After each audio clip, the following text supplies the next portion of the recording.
Jack's research is going well.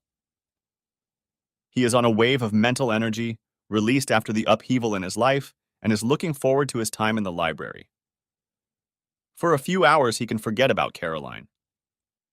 Working at the bank now seems to him like a prison sentence served long ago. When he does think of Caroline, he finds that the distance gives him a new objectivity. So, she's human. She's screwed up and must deal with the consequences.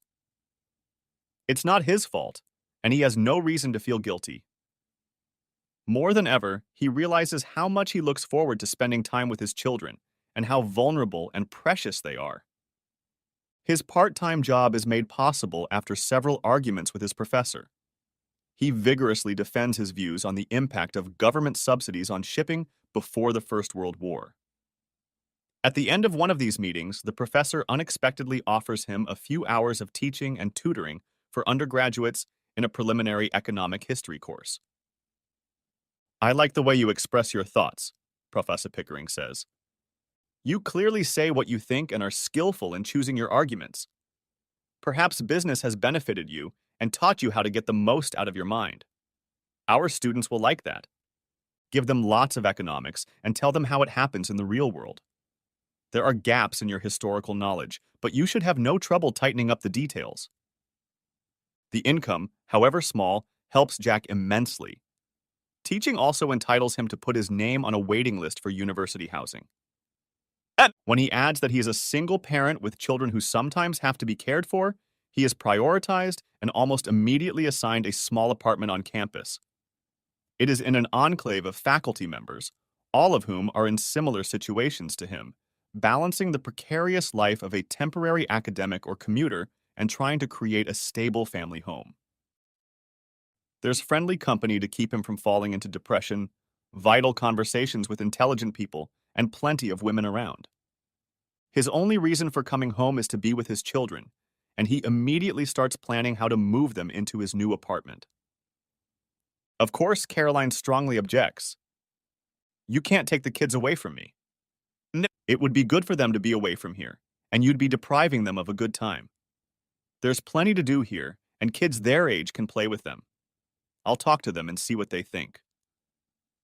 "You're trying to turn my children away from me." "I'm not trying to do anything but live my life, and I suggest you do the same." Caroline's resistance is undermined by her own desire. Something is going on, unclear but undoubtedly related to Damien, and she wants him to watch the children. He agrees to take them. At the weekly faculty meeting, he meets many of his new colleagues for the first time. There are several dozen faculty members, mostly women teaching literature, with brews of herbal tea in front of them, a few dour male philosophers, and a mixed group of historians and classicists. Among the historians, Jack is the only economics major other than his professor. He says little at first, watching his colleagues socialize, surprised at their personal attacks and open defense of their subject interests. This is not business as he understands it, and he wonders how these people work together to prepare the course. The literature professor presiding over the meeting seems to ignore most of the people who want to speak. She has not introduced Jack, and he notices one or two people eyeing him with curiosity and, it seems to him, hostility. He decides he is not to be intimidated. He is surprised when, 10 minutes into the meeting, Professor Pickering introduces him and tells him that the current program of introductory history courses taught to first-year humanities students lacks an economic perspective. "We should take the opportunity of Jack's presence to add a little economics to courses on 19th century imperialism and also to a course on the rise of fascism." Obviously, this topic has been discussed before and, like everything else, is stirring up a storm of emotion. "It's not on the agenda," snorted one of the female post-structuralists. "Won't you ever stop trying to change everyone else's mind?" "Who cares what literature thinks?" opined a male philosopher. "We agreed a long time ago that these courses are already overloaded as it is," says the department chair. "Professor Pickering, you continue to appoint men despite the university's policy of achieving gender parity among academic staff," says a slender, purple-haired young woman across from Jack. She looks serious and very intelligent. 70% of the faculty are women, the professor replies. I do my part for gender equality. But the university as a whole is only 40% female and only 20% of the faculty. It's a non-professorial appointment in this department. We don't need economics. We need more about the female experience, says an elderly classics major. Our students have been asking for more economics, Professor Pickering remarks reasonably. And economic issues are particularly relevant to the female experience. Isn't that right, Jack? There's an opportunity to cover economics without pay and also to include a case study on the impact of the Great Depression on domestic workers, Jack says, a little nervous in this bear pit and feeling all eyes on him. He catches a glance from the woman across the room, and she looks amused and ready to chide him.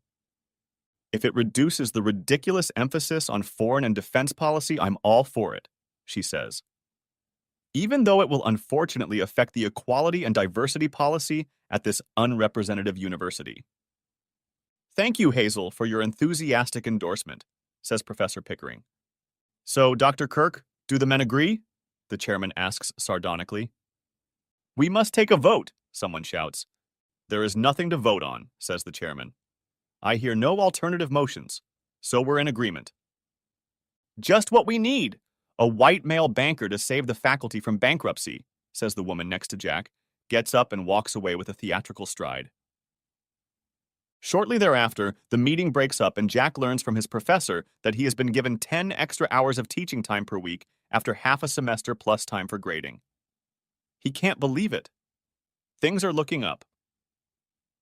He begins to feel at home when he starts running again. The university campus is set in a spacious and attractive park that slopes down to the river, with woods and arable fields stretching beyond.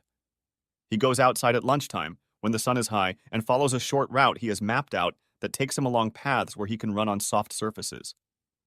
He is so gripped by the experience and excited about his new surroundings that he continues on to the second lap, leaving himself plenty of time to shower and change for the afternoon workshop.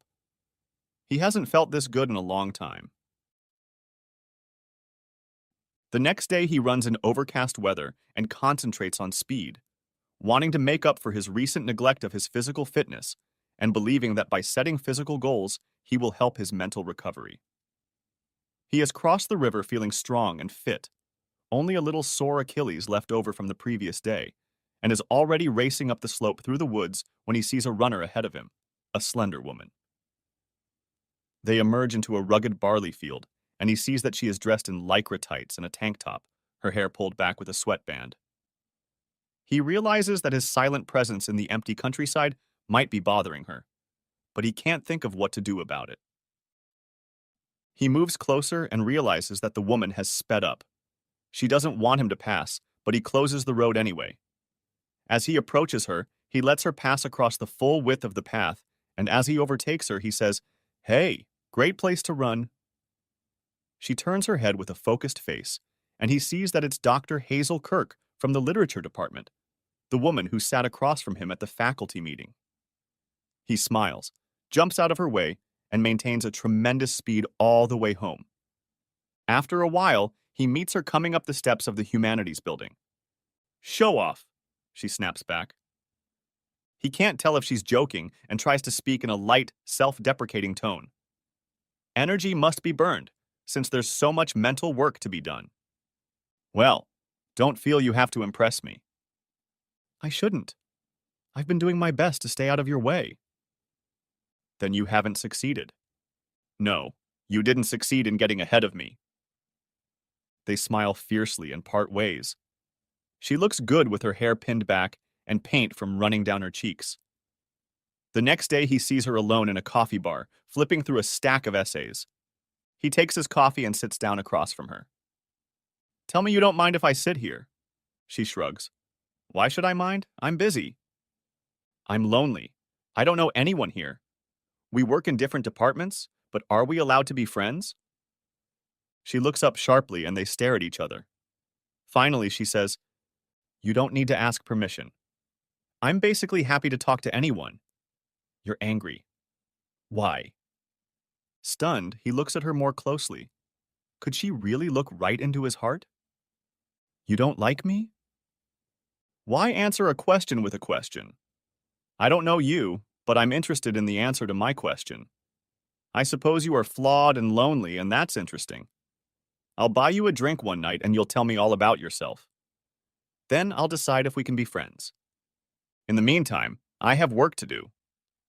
Thanks for supporting me at the faculty meeting. I didn't support you. I would have voted for more feminist literary theory, but we don't have the staff to teach it. You're lucky, especially for a banker. Thanks anyway. And I'm not a banker now. They meet the next night at one of the campus bars.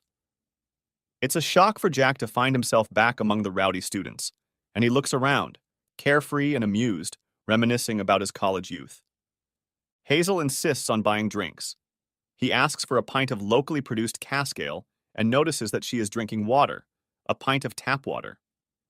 Unless it's gin, he offers hopefully. She laughs.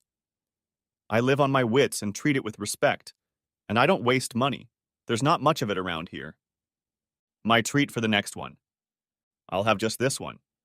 Reasonable. Don't overdo it. Tomorrow then. Beer makes me better. They talk about faculty business, about colleagues, though Hazel makes it clear she doesn't gossip, about running and why he thinks beer is good for him.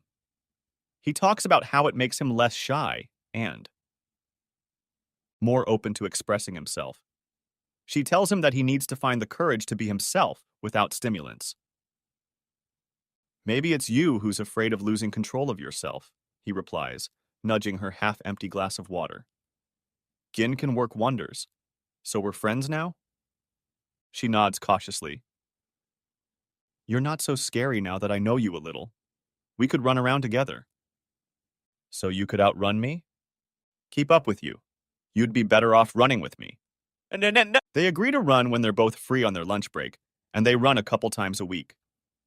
He does a lap with Hazel, and then one for speed. He doesn't have as many classes as she does. Despite her demand that he answer questions, they are both reticent to talk about their personal lives. But then Ben and Amy come to visit for half a semester. He's walking across campus with a baby in his arms, and then they meet Hazel coming out of a bookstore. What are those? Bodyguards? She asks. I'd like you to meet my children. Ben, Amy, this is Hazel, my colleague from the humanities department. She's a feminist. What's a feminist? Both kids ask at once. Someone who believes that women and girls should have an equal chance in life and not be discriminated against because of their gender, says Hazel. And that the world is in the grip of a patriarchal oligarchy, mostly evil bankers bent on destroying civilization, Jack adds. A baleful look is thrown at him.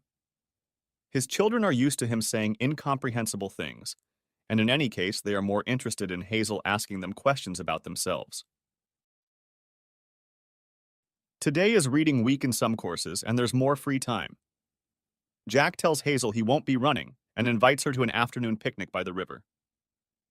She resists, but gracefully gives in when he insists, and it becomes clear that the children would like her to come. It's a carefully planned ambush by Jack. The kids are laden with water and orange juice. He brings vegetarian sushi, white wine, and fruit salad. He even brings a mat, remembering that women, if invited to sit on the grass, always say it's wet, even if it hasn't rained in months. The kids love the river, and he has to constantly keep his cool as they run along the bank, finding branches to throw into the water and chasing them as they swim downstream. Hazel arrives with homemade pizza and a flask of soup and impresses him with her competence in dealing with two shy children. She chats easily with them and even coaxes them to try the soup. He notices how she skillfully questions them to find out details of the life he's been hiding. Who their mother is, what she does, why she's not home. Shy Amy snuggles up to him and tells him that her dad doesn't live at home anymore and that she misses him because there's no one to read her a story. Ben explains that his mom is always late picking him up from football practice, and it's not fair. Hazel agrees to a glass of wine, and Jack begins to think he did the right thing. When they have eaten, she goes for a short walk with the children, showing them rabbit passages where the long grass has been mown down and gaps in the hedge leading to hidden entrances to burrows.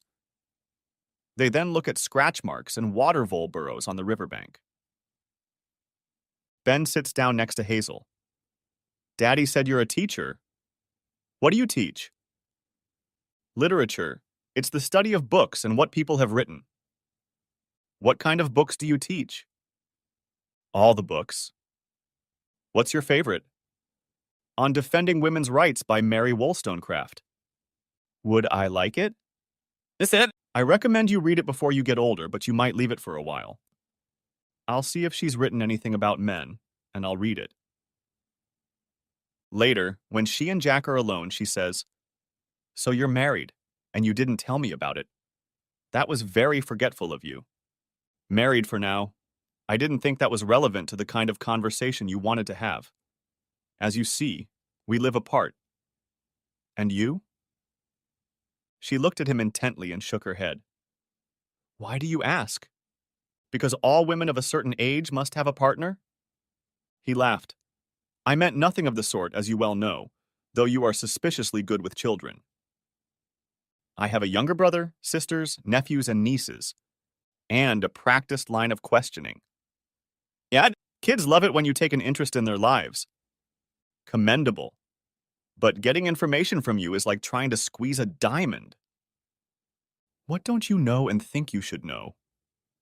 He ponders carefully. Whether you want a closer relationship with me and are free to pursue it. She too thinks for a moment before answering. I don't believe in relationships based on dependency. I've always had to move for my studies and career, to the west and east coasts of the US, to Spain. No relationship survives distance, and I see no reason to jeopardize my career for the sake of a relationship. It's not easy to be detached and self-sufficient when you have kids, he replies. A lot of single moms manage to do that. Either way, kids are dependent and require commitment. It's easier for two adults to give them, and to do that they need to commit to each other. Why do you say that? It sounds like you and your wife are separately meeting the children's needs, even though you are not committed to her. And the children suffer, but you are winning. I don't want more commitment. Commitment is bad because it means you're not self-sufficient and others can let you down. He looks away from her searching gaze. He doesn't like this conversation. He doesn't feel like explaining to Hazel why he is no longer committed to Caroline. His failed marriage is a humiliation to him, not an appropriate topic of conversation. And he's annoyed with himself because what he really would like is some sympathy for his misfortune and for her to show him that he's important to her. It's pathetic. Besides, he's having trouble figuring out what he wants from Hazel. She's not easy in any sense of the word, and yet he looks forward to her company. Is it because he's lonely, or because he needs a relationship to prove he's not a loser? He even wonders if he's instinctively looking for a partner to help him with the kids. His rational mind warns him that the last thing he needs is to get attached to a woman again. He and Hazel are both very busy, but they cook for each other once a week and run together at lunch when they can. They chat mostly about teaching, faculty, research, and administration. She asks about his children, but he rarely manages to get her to talk about herself. He knows that she grew up and went to school in Bristol, that her parents live in Bath, and that she studied at Cambridge University and then did her PhD on William Godwin, Mary Wollstonecraft, and Mary Shelley in the department at Brighton. Her supervisor was a bearded sorcerer, now dean. Academia is a world of incest. He cannot learn anything about her social life before he arrives. From conversations with faculty colleagues, it appears that she has always been ambitious, hardworking, and enjoys doing the administrative work that others avoid: admissions officer, course director, or Senate representative. This is her first full-time teaching job. He knows that a tough, career-oriented woman like Caroline is the last person he should be clinging to. Easy to say, but not so easy to arrange. Next chapter. Caroline was determined to work on her relationship with Jack. She was far from the ideal, which she told herself was to maintain a balance between her two lives. Jack had veered wildly off-center, and she had to bring him back. She avoided excessive familiarity, but dressed carefully for his return on weekends, smiled welcomingly, and tried to touch him as often as she could, his hand, arm, and shoulder. But no kisses or hugs that he could use to push her away. "It's so good to be together again," she told him. "We know each other so well. We have so much to talk about, and I worry that we're drifting apart. We both have to do our best to make sure that doesn't happen. I'll arrange things so that we spend as much time together as we want. I've done everything I can to protect what we have." "Damien won't get anything this weekend?" "Not this weekend. I'll be honest. Damien knows we go out when you're busy, and he won't miss it. Our life can be the same as it was before." "Are you going to have an affair?" "Not an affair. I'm in love with Damien. I'm not being dishonest with you, but it's not about you and me. You weren't dishonest all those months you didn't tell me, when you were having fun with Damien to see if it was serious, and I went to work thinking I had a loving wife who stayed up late too often working?"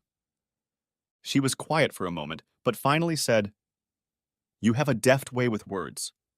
You can always make me look wrong. But Damien and I love each other very much, and you can't twist things to make it look bad.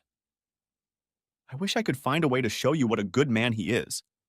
You wouldn't be jealous if you saw what makes me love him." She started to cry, another novelty, but not necessarily off script. Wiping her eyes with a tissue, she said, "I didn't want to talk about Damien and me. I know it's painful for you. I wanted it to be about us. I love you, you know that, and you know how much I care about you. There's no point in punishing me.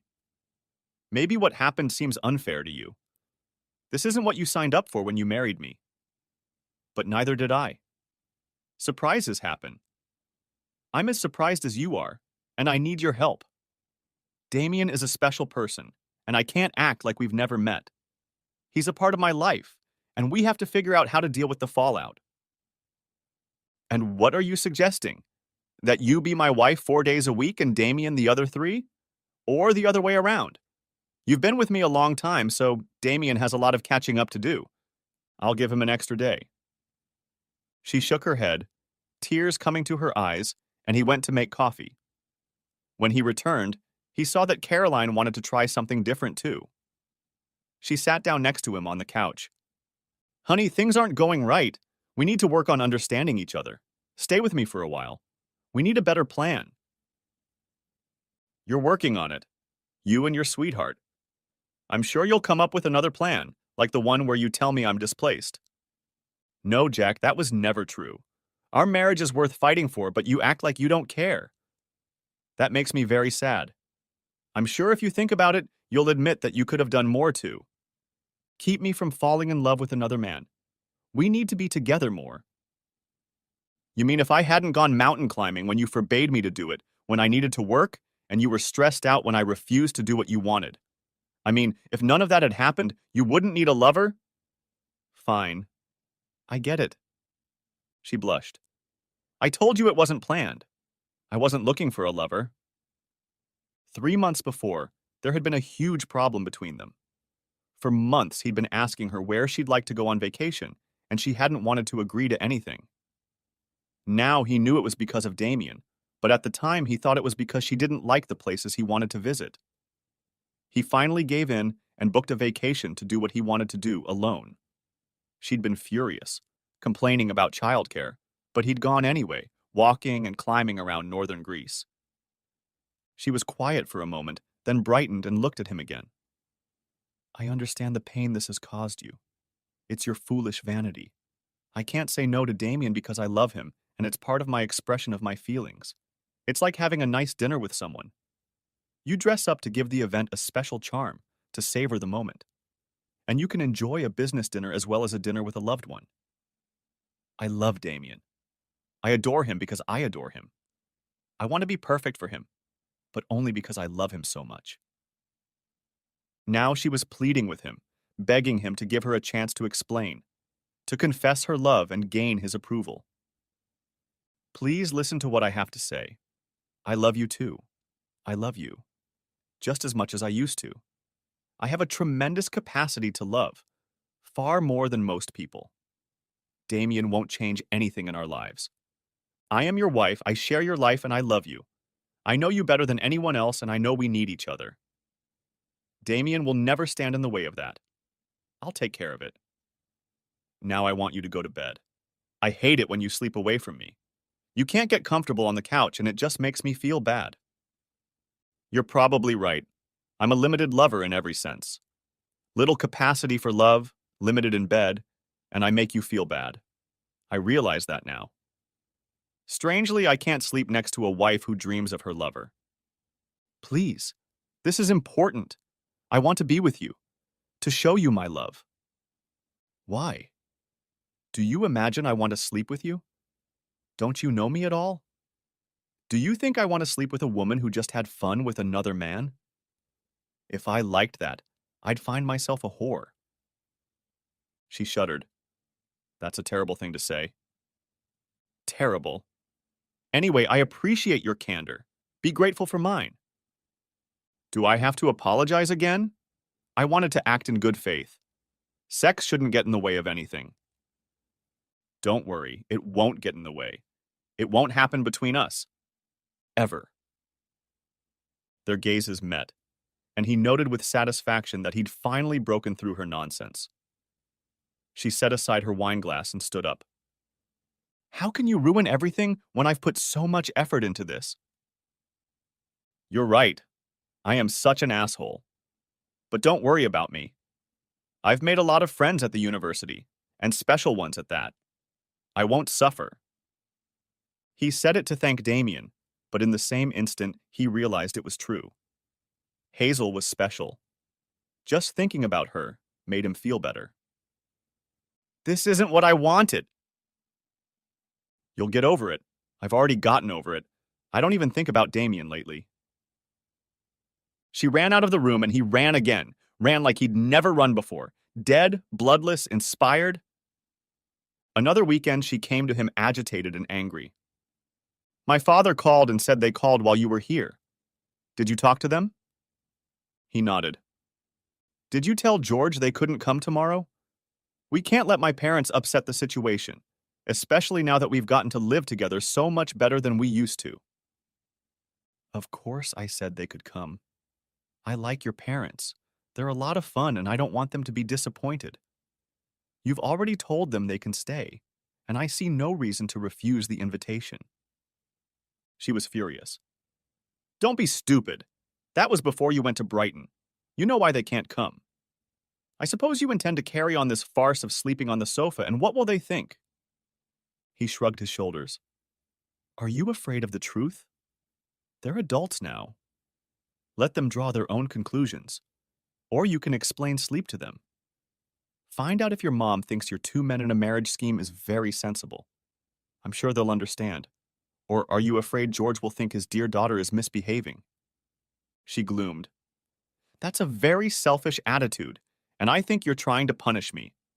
If you don't do what is necessary, I'll put them off. But why should they suffer? You're right.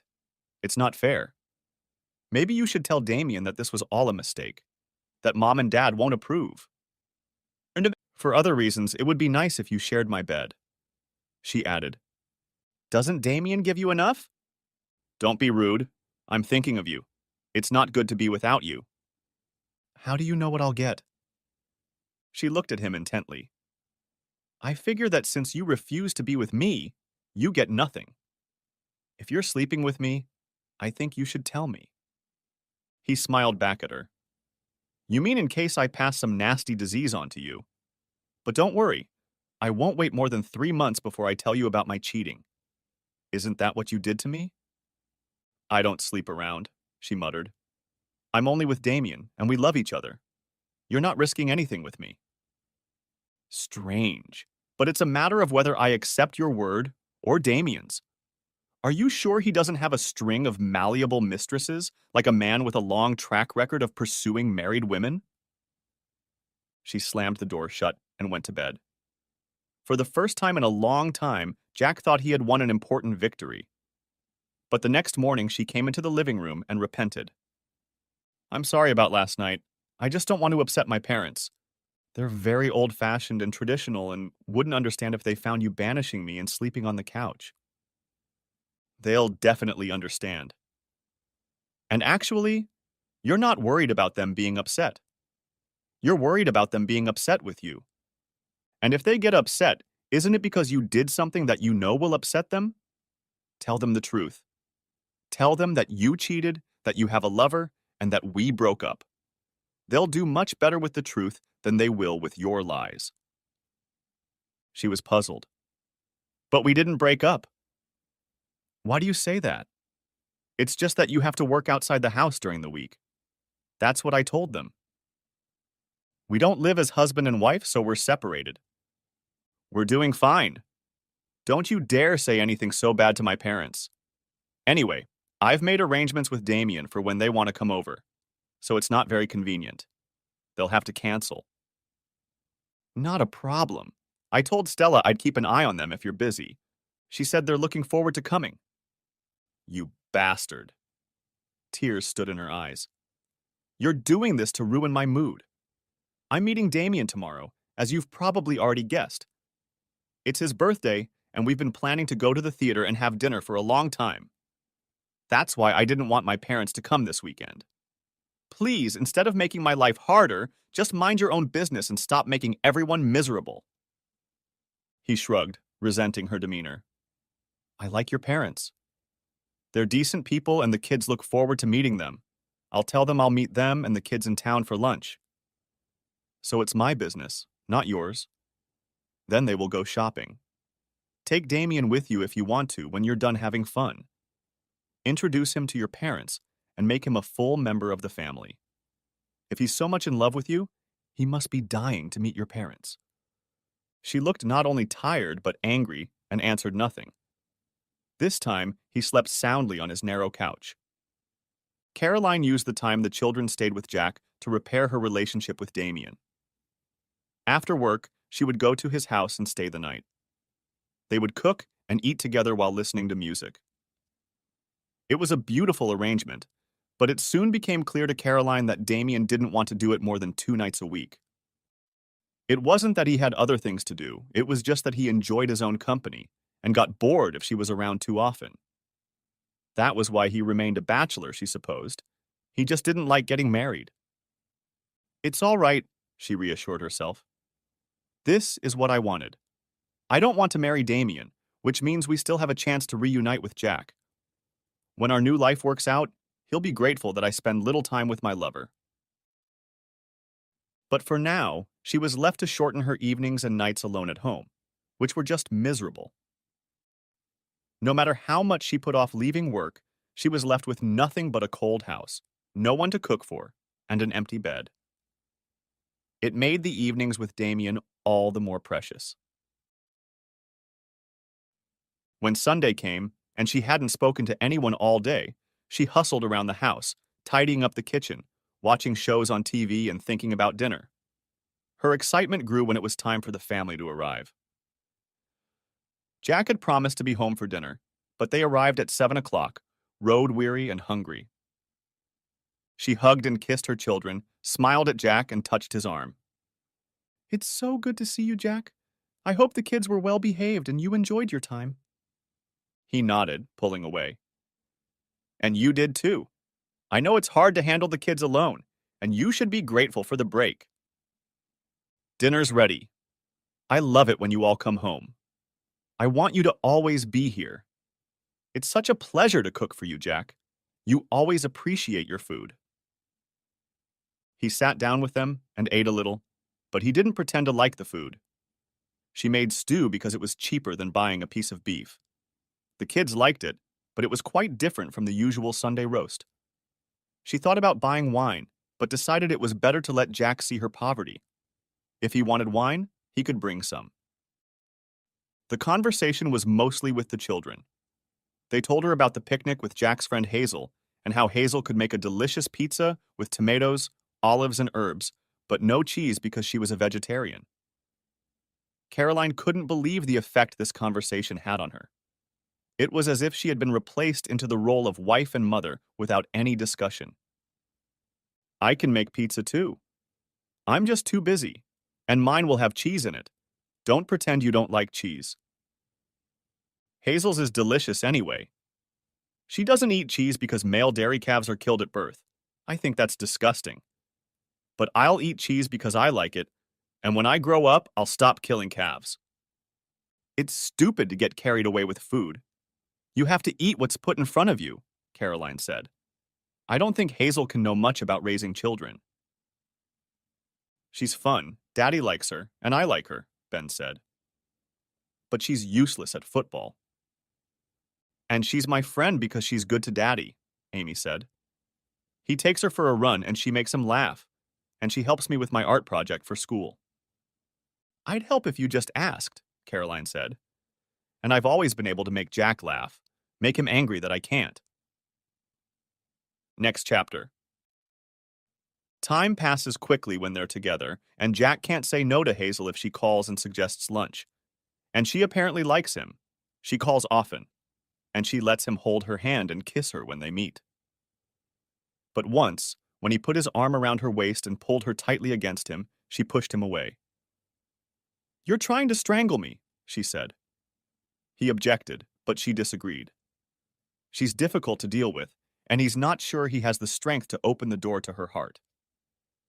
He thinks she doesn't understand her feelings for him, and wonders if she has never been in love.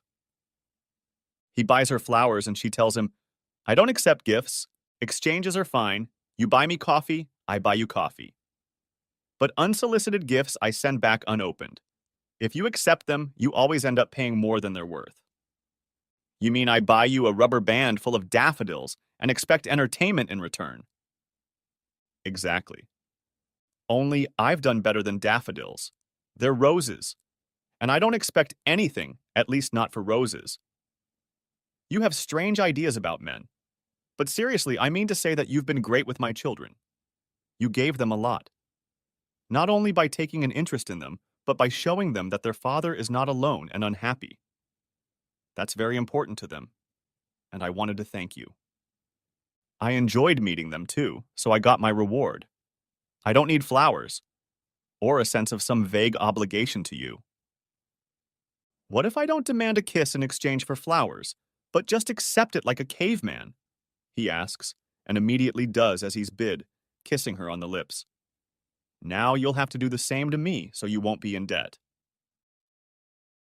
He is relieved when she laughs and does as he suggests. He finds an empty juice bottle and defiantly places his roses in the bottle in the center of her desk. She smiles. Soon afterward, they both have to go to work. He to the library, she to lecture. The kids come over for the weekend.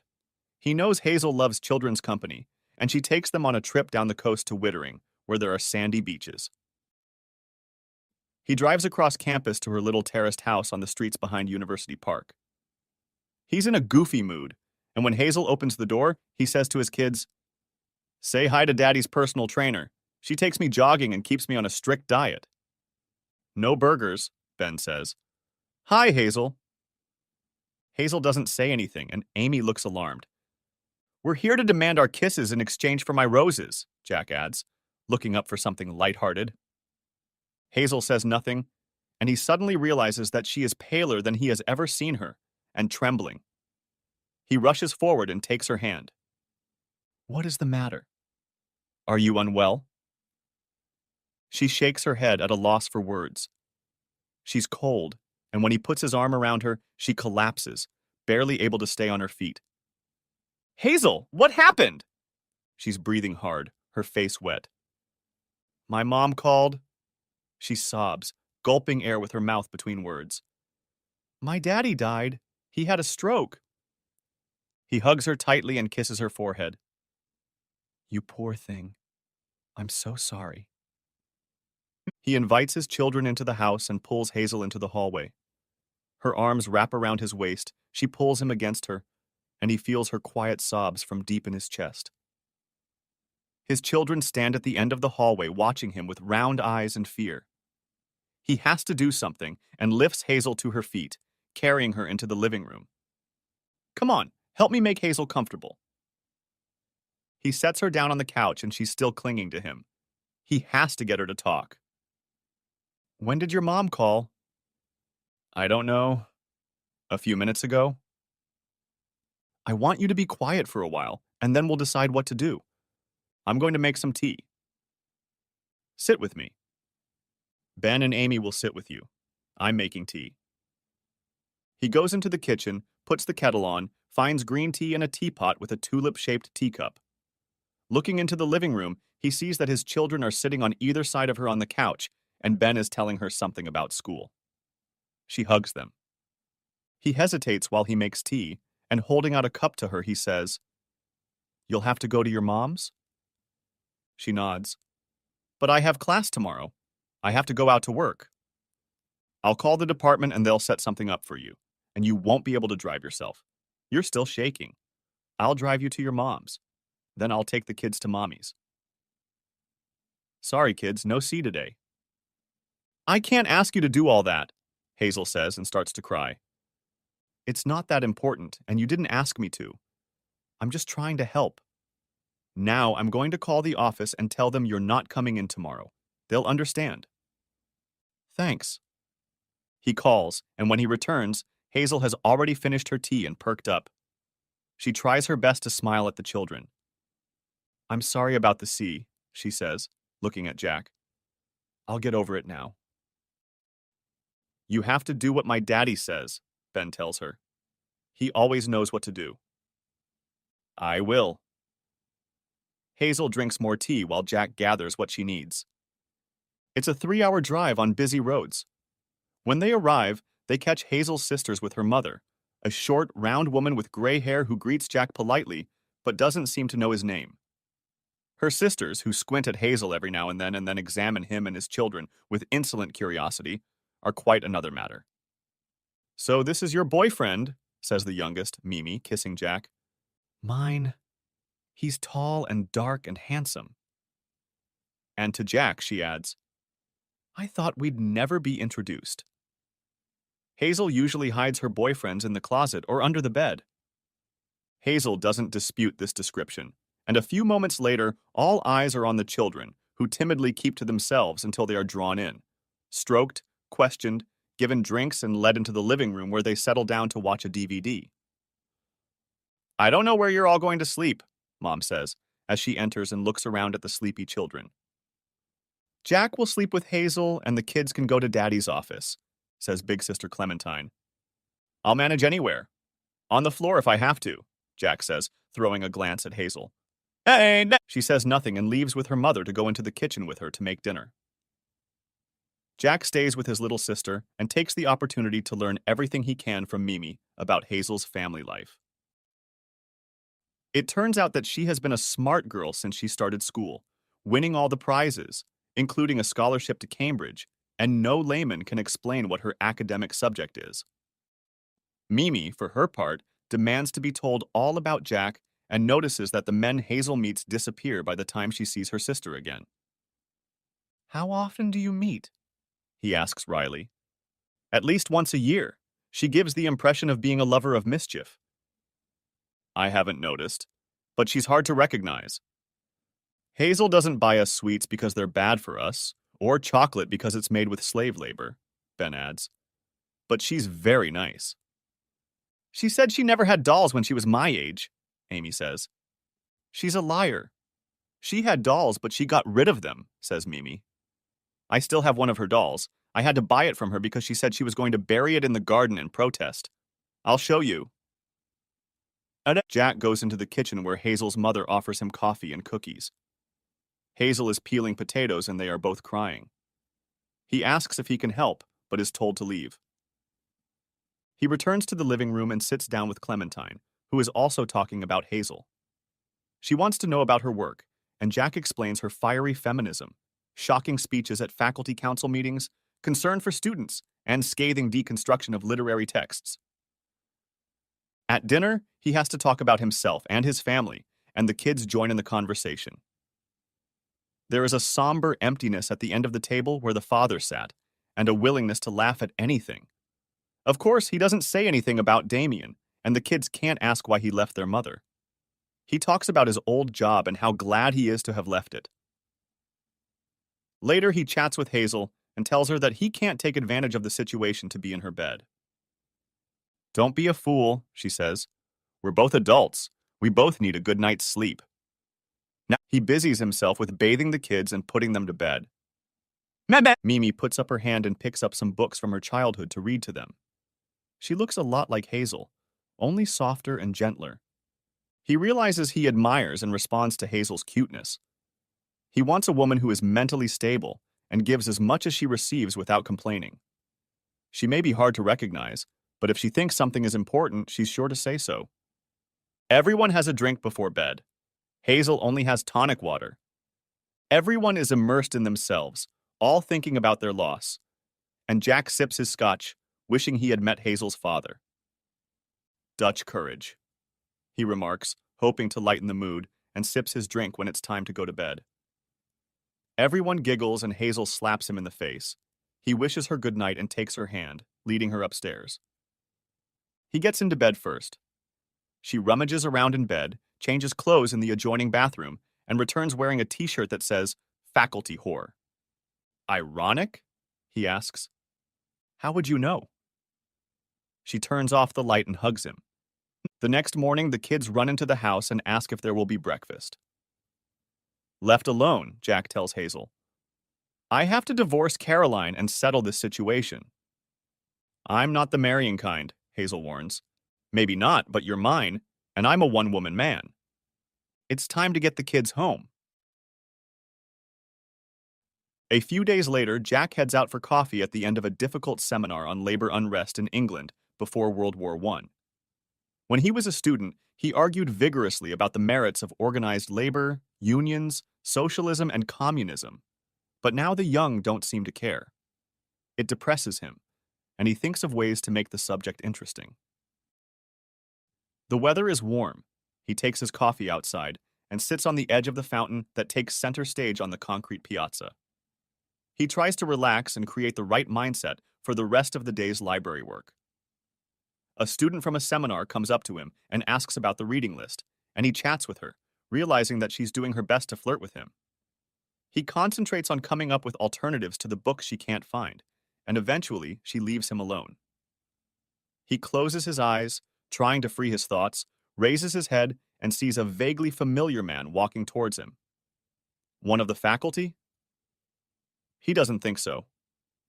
The man is standing right in front of him. Look here, I want to talk to you. Jack says nothing. The man is dressed in a gray suit, has curly gray hair, a little long, and he's looking right at him, accusing him. Not the faculty. It's the embodiment of his nightmare, Damien Curd. Jack remains seated, motionless and tense, waiting curiously to see what will happen. He has tried his best to avoid this encounter, but he is not sorry it happened. He stares intently at Damien, and even though his opponent is 50 pounds heavier and more threatening, he knows he's not going to back down. This is his land, and he will not be defeated. Damien's voice is thin with tension, and he can hear a hint of spittle in it. He has already prepared himself for this confrontation. I suppose this was your pathetic revenge. You ruined my life and admitted to sending that damn letter. It's obvious, but you have to admit it. You have to sign this statement. What you did was criminal, but if you admit it, I'll let the matter rest. Damien shoves Jack close, pushing the piece of paper forward, eyes bulging, lips tight, saliva on his chin. Go home. Jack doesn't know where that voice is coming from. He experiences a rush of adrenaline along with it. He stands up so that they are face to face and looks directly into the bloodshot eyes. It's hard to believe that this completely unremarkable man has undermined and destroyed everything he's built his entire life. He is protecting not only himself, but his new life, his children, all of civilization. I don't have to do anything. You're the one who ruined everything. Now get out. I talked to the police about the burglary of my house. I gave them your name, and eventually they'll get you. You better sign this statement. Crawl back into your hole and don't come out again. If you hang around here and cause trouble, I'll gladly kill you. No one will miss you. You're a loser. Just sign it. Jack sipped his coffee so that drops splattered Damien's shirt and fell on his polished patent shoes. He thinks he'll lose if Damien fights, but so be it. Damien is sweating. Not the same cold, controlling counselor at all. This is not the time for who struck first? Duels. There are plenty of people around, but no one seems to be looking. Jack grabs Damien by the lapel and pulls him toward him. Get out of here before I throw you out! Damien turns around and lunges. The haymaker's blow flies past Jack's cheek and he bounces to the side. Jack nudges him so that he trips over the curb and falls, splashing water. A dozen people are watching. They don't look surprised and clap their hands tiredly as if they've seen it all before.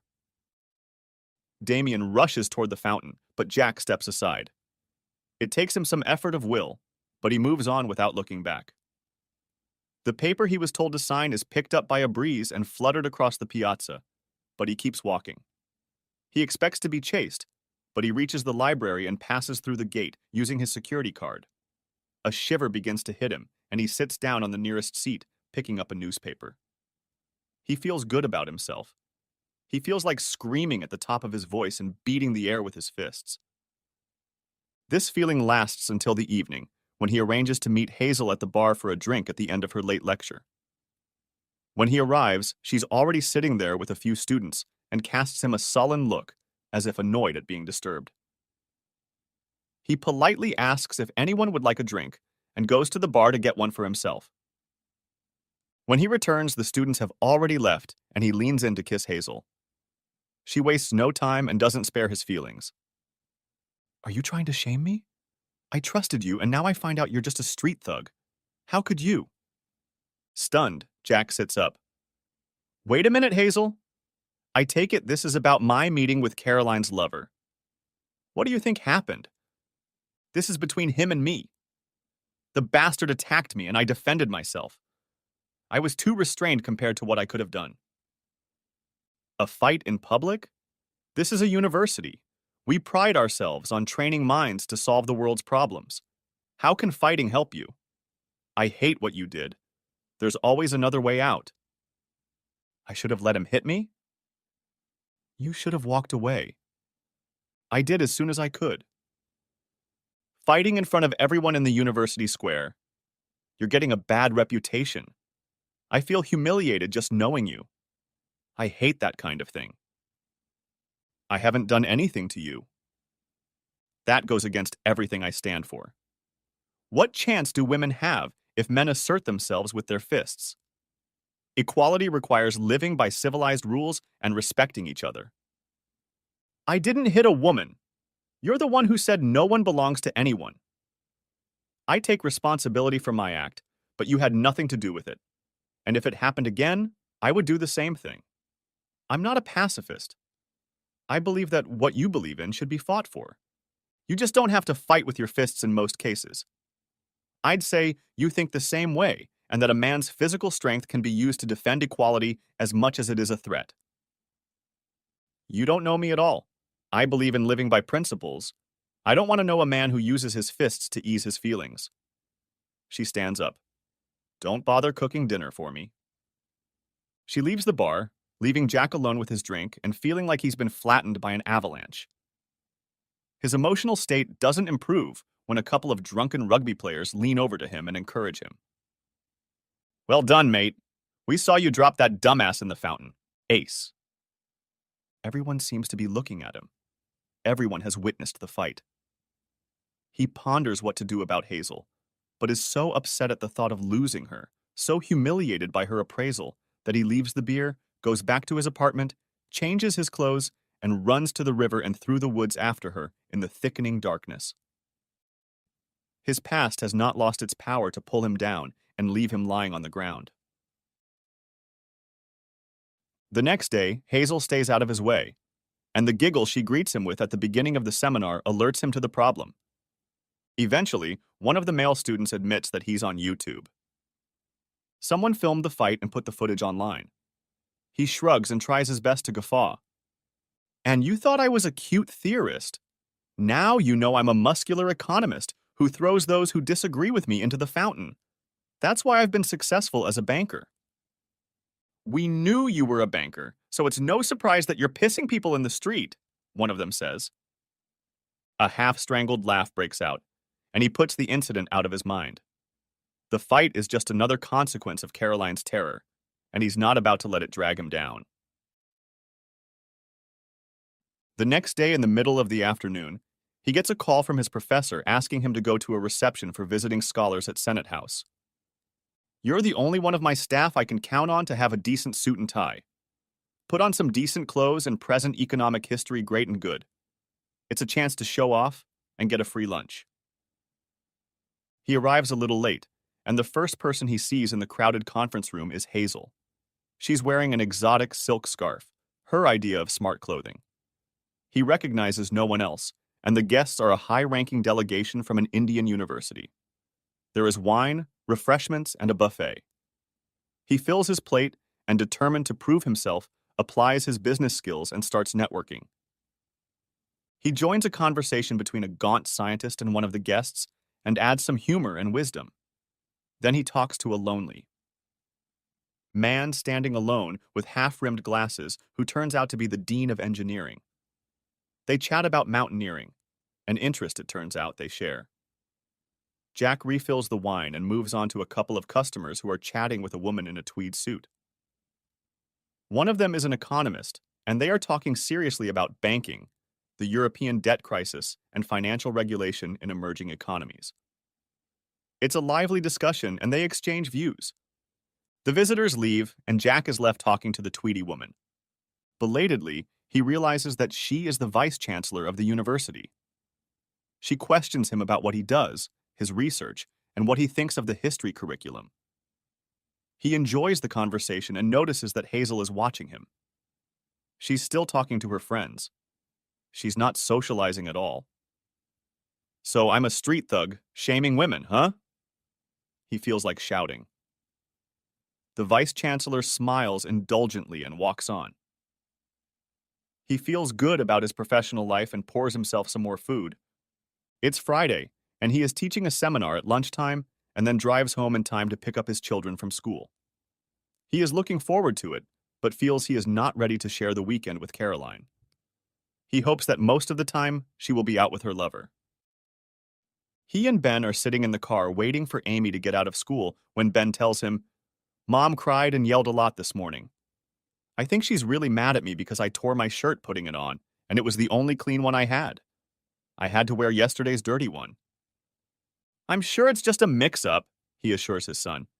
"We'll figure it out when we get home. We'll buy a few more shirts if we need to."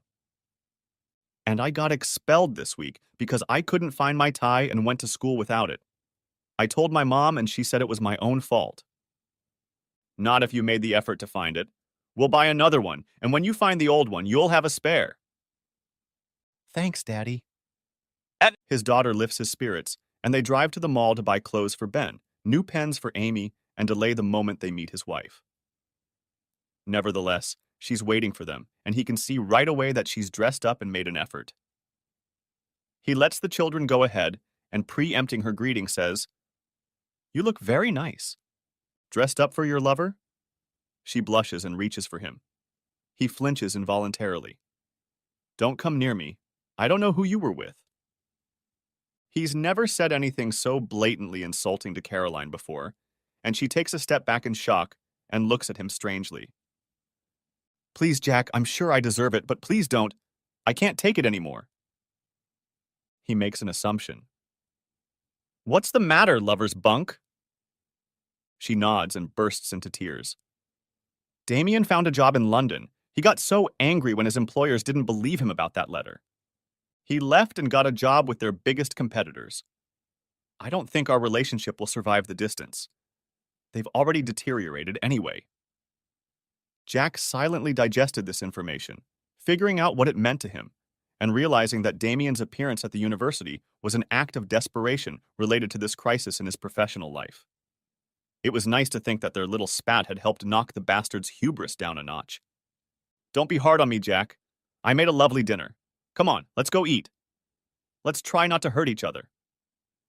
He sees the sense in that, but adds anyway, "I'm not the person to ask for sympathy. I'm glad your lover is gone, but I'm sure you'll find another troublemaker to warm your bed." She averts her gaze. "Please, Jack, This isn't going to lead to anything good. Let's go get something to eat. There's wine this time. Jack bites his tongue, about to ask what occasion they are celebrating, and readily accepts a glass. The next day, he decides to bring groceries to help with the cleanup. Everyone is hungry and focuses on the food. Jack looks around the table, and for a moment the scene is indistinguishable from what it would have looked like a year ago. Appearances are deceiving. He eats and realizes he has to decide what happens next. He wants to talk to Caroline about the kids coming to live with him, but decides to wait until another time. After dinner, he goes with Ben to look for the tie, and they turn it into a game. Within minutes, he finds a red-striped snake at the bottom of the laundry basket in the bathroom, and Ben's mood improves dramatically. As Amy gets ready for bed, he tells her about how her week at school went, and she informs him that she's learning how to play the recorder. He promises to buy some exercise books. They start a new story she has saved to read with him, but after a while she says, "Daddy, you're falling asleep. I'm giving you Mishka to hold because last time you fell asleep on my bed, you crushed Panda and he was very offended." "I won't." He protests and very soon falls asleep. The next day they go shopping, and Jack imagines that with Damien gone, Caroline thinks things are back to the way they were before. He tells her that Ben should have a proper school uniform with everything he needs stocked up, and she whirls them around the stores, buying everything he needs. They can't find Amy's book on playing the recorder, but he tells her he'll be sure to find it in Brighton, where there's a good music store. Then they go food shopping, and he buys a huge lunch for the evening and food for dinner for every day of the week. Caroline lets him spend the money and doesn't say anything, but he can see that she is happy. There is a week left of the semester when the plan is for the kids to stay with Jack. He wonders how Caroline will feel about it. He knows she won't like being alone and wonders if she will try to see Damien in London. He mentions his plan to take the kids, and she immediately says she'll bring them to Brighton. "It will do me good to get some sea air, and I want to see where you are staying. The children have told me so much about the university." He is surprised but can't object to anything and wonders what she is up to. Does she imagine that if she tries hard enough, she can win him back? Even Caroline must realize that's unrealistic. But when he thinks about it, he realizes that's exactly what she thinks. Next part. The kids were excited, packing for the week, chatting and singing songs in the car on the way out of town. Caroline knew they were happy because they were going to see their father, but she was in a good mood too. It seemed like it was a holiday for all of them, and she hadn't had a chance to enjoy the company of her children in a long time. Silly. But she couldn't wait to see Jack's new home and hope that he would behave more calmly on his own turf. If they could at least be friends, she would break his bitter shell and with her best efforts, find a way to rebuild their relationship. They had always enjoyed each other's company, so why not do it again? The road was bad, they took a wrong turn, the freeway was closed due to an accident, and it was raining. By the time they found a parking spot by the university, the kids were cranky and hungry, and she was exhausted. "We need a place to sit and eat when Jack gets here," she suggested to the kids, who were already running out of the car and raring to show her around the campus. "That's where Daddy works," Amy said, standing in the piazza and proudly pointing to the concrete and glass humanities building. "Let's go to the refectory," Ben said. "Dad says they make good hamburgers there with 6 kinds of relish, and the chips aren't bad. We haven't had a chance to try the hamburgers yet." He led them to the cafeteria, which was bustling with staff and students grabbing quick bites, saying hello to friends, and stopping for business between the counters. Eventually, they found a free table, and Caroline texted Jack to let him know where to find them. She hoped he wouldn't be too long, because they were hungry, the kids kicking each other irritably under the table and looking back at the endless procession of people hoping to see Jack. "There's Hazel," Ben said suddenly, straightening up in his chair. He exclaimed, "Hello, Hazel. I bet you're eating soup, not hamburgers." She was talking to a woman with a braid in her hair, but she lifted her head and smiled, glancing apprehensively at Caroline as she approached. "Hi, Ben. Hi, Amy. I hope you're having a good day. A few more years and you'll be able to come to my lectures.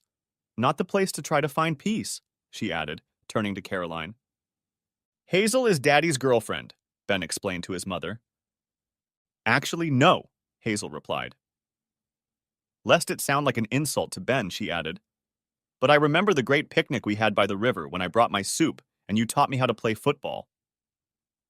You make sure Daddy doesn't get lonely, Amy said. No one knew what to say to that, and finally Caroline said, I should introduce myself. I'm Jack's wife, and these are my children. Do you work with him here? Not exactly. We're more like competitors, on the same faculty but with incompatible educational and teaching ambitions. He's the kind of guy who clamors for exclusive men's studies programs, where they talk about the triumphs of great men. Caroline brightened. So you're not friends then? Jack takes his subject very seriously. Jack didn't tell me he was married, and I minded my own business. I hope Ben and Amy consider me a friend. We had fun together. Please have a seat. This is a difficult conversation, but I'm worried about Jack and I don't know what's going on. If there's been a misunderstanding, I suppose it's my fault. I wouldn't want you to worry about Jack. Hazel didn't look happy, but pulled a chair over to another table and sat a little to the side, facing Caroline. What about the food? Ben asked hopefully. Now, Caroline replied, and began to tell Hazel the story of how Jack had given up his job at the bank to pursue his studies and how she had admired and supported his ambition despite financial difficulties in traveling. Hazel looked somber, clutching her bag to her chest, and the children sat in silence watching the two women. Caroline was explaining how strong-willed and unyielding Jack could be when he finally came and stood next to the table, unsure of what to do. Daddy. Amy jumped to her feet and wrapped her arms around his waist. He leaned over and kissed her, then ruffled Ben's hair. I want to hear how the football game went. And did you play in goal? 6-0, 6-0. We defeated them, and my teacher said I kept a clean sheet. The women stared at each other, and Caroline half lifted herself to join in the kissing. Jack walked over to the other side of the table and sat in the chair between his children. Jack, it's good to see you, she said cheerfully, noticing him looking at Hazel. Hazel and I have gotten to know each other. It must be so interesting to work among all these smart people. I hope you had a good drive. The freeway can get very busy in the middle of the morning, he replied.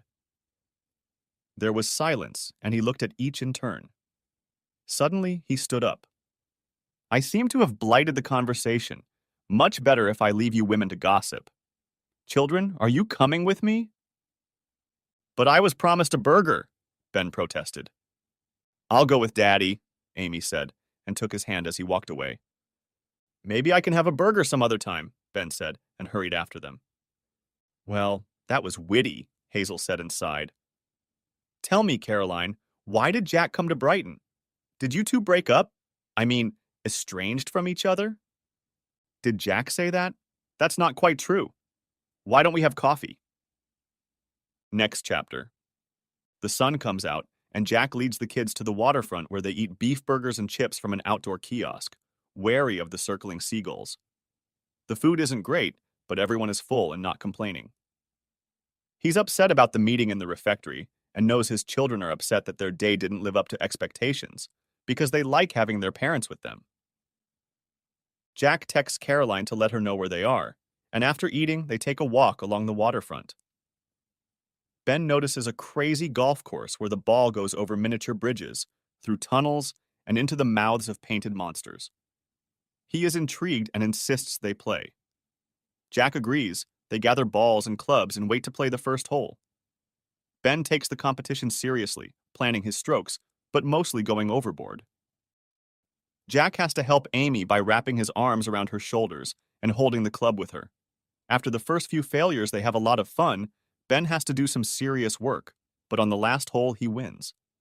Hot and thirsty, they look around for ice cream and find Caroline sitting on a bench watching them. You looked so happy. I needed a break, so I watched you play, she explains. Jack, I'm so sorry about what happened. It was an accident, and I didn't mean to hurt you. I didn't prepare myself to meet Hazel, and I was embarrassed too. That's okay. It wasn't your fault. We had a good time without you. I'm just going to go get the kids some ice cream. They'd like to go to the beach. They sit down on the pebbles at the top of the beach. The kids take off their shoes and socks and run down to the sea. Caroline sits down next to Jack on her folded jacket and closes her eyes against the sun to watch the children splashing in the waves. You gave up on us, didn't you? She says. I suppose you want a divorce, and I feel so sorry for the children. It's obvious that Hazel is reaching for you. Jack considers his answer carefully. Perhaps a divorce is a good idea. I explained to Hazel about Damien and made it clear that I wanted to keep you. I think she had a hard time understanding my point of view. If you want to know, she's on your side. But I'm not going to let you walk away. I'm going to fight her to the bitter end. She doesn't need to know about our messy lives. I want to make sure there are no misunderstandings. I won't let you run away. Is that real? You're right, it's over between us. I'm glad you worked it out in the end. It was over between us the moment you took your mind off married life. I'll want a divorce, but that's not the priority right now. It's more important to get the kids settled. I'm trying to think straight, do the right thing, and I think it would be better for them to stay with me for a week next semester. There are good schools here and inexpensive after-school facilities on campus. In any case, my job is more flexible than yours. You want to take them away from me. This is about them, not you. Think about what's best for them. Leave me alone. You have Damien. Chase after him. Think about someone other than yourself for once. Don't make fun of me. Please, Jack, I want you to think again. My affair with Damien was going to happen. I would have been a coward to turn down his offer of love. It was my destiny and nothing good came of it, but don't punish me for trying. Now we can go back to the way things were. I've learned my lesson.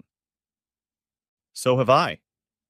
I don't want to live with a woman who betrays me when it benefits her.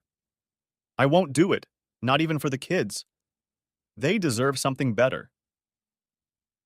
I never betrayed you. Even now you haven't given up on Damien. You're just backing yourself up. You're still thinking about yourself, not the children, and you never thought about what your actions mean to others. What you did was careless or stupid. It doesn't matter. If I'm married, I have to respect my wife. You're good company, all the things that interested me from the beginning, but now I don't respect you. It's not about guilt. Maybe you really can't help yourself. It's just that I know it's bad with you. You can only bring me more misery if I stay with you. You should be walking around with a red flag, warning people to stay away for their own safety. She cries, and when the children hurry back, she gets up and runs down the steps to the embankment so they won't see her tears. The children don't notice anything. They are enjoying the beach and want Jack to come over and look at the dead jellyfish they found. He sets off with them. And Caroline is on her way home when they get back to campus, not waiting for Jack to look around the apartment. The next morning, Jack makes a big breakfast of bacon and eggs for Ben and Amy, and while they eat, they discuss how to spend the day. He's anxious because he wants his kids to have a good time, but he also has to work on notes for Monday's meeting with the professor about his research. They are sitting at the table finishing breakfast when the doorbell rings, and Jack is surprised to find Hazel on the doorstep. She smiles and reaches from behind her back to give him a single red rose. Isn't that what a man does to show his lover that he is repentant? Jack, this is a sign of how I feel about you, and I'm sorry. Jack takes the rose, not knowing what to do. You don't believe in gifts. I'm not in the habit of admitting mistakes or giving men roses either, but that's why I'm here. May I come in? Please tell me everything is okay and we can start over. I'm surprised, but of course you can come in. And I'm sure it's the children you want to see. Jack, I'm sorry. I made a big mistake. Now relax and let me make it right. I'm not going to hurt you. She takes his hand and kisses it, then walks into the kitchen and greets the kids. Ben is very happy to see her and lets her kiss him. I saw you kissing Daddy. You're Daddy's girl. I knew all along. You can't know that unless you've been told. Jack says, embarrassed and wary. Otherwise, it's like teasing a boy in class, saying you saw him kissing a girl, when you know they'll hate you for saying that. But we've seen you in bed together, Amy says. So Hazel must be your girlfriend. That was a mistake. Letting you kids see us was a mistake, but not being together, Hazel says. My body was the rational part of me. My mind can't be trusted. My mind is a whore and my body is holy. Amy, you have a wonderful father. Jack was there for me when I needed him, but I pushed him away when he came to me for comfort. I won't be able to forgive myself for that. Of course my dad is wonderful, Amy says judiciously. He reads fairy tales well and knows what every word means. I'm not really a child, says Jack. I met you the other day for a drink, not to console you. And you stuck to your principles, which is good. It's just that your principles don't agree. Sit down and have some breakfast. It's scrambled eggs and bacon, Amy says. You have nothing to eat but tomatoes. Fried in bacon grease, Jack warns. We didn't expect a vegetarian for breakfast, and I like my kids to eat square meals. I just want coffee. But could we sit down first? Jack sits down and she settles on his lap, wraps her arms around his neck, and kisses him provocatively. You, Ben says. We'd better leave. They don't want us here, Amy says. No, both adults protest. I'll behave, says Hazel, but I had to show your dad how I feel about him. I can be an idiot sometimes, and I've been one this week. I just hope Jack can forgive me. Dad doesn't mind when I do something bad, Ben says. He always forgives me, but don't stand around when he's angry. It gets creepy when he yells. Ben! You know what I mean? Jack feels far out of place as Hazel discusses what to do for the day and blends into the family as if there was no break. He can't figure out what she's doing, but he doesn't want to distract her. Has everything suddenly gotten good?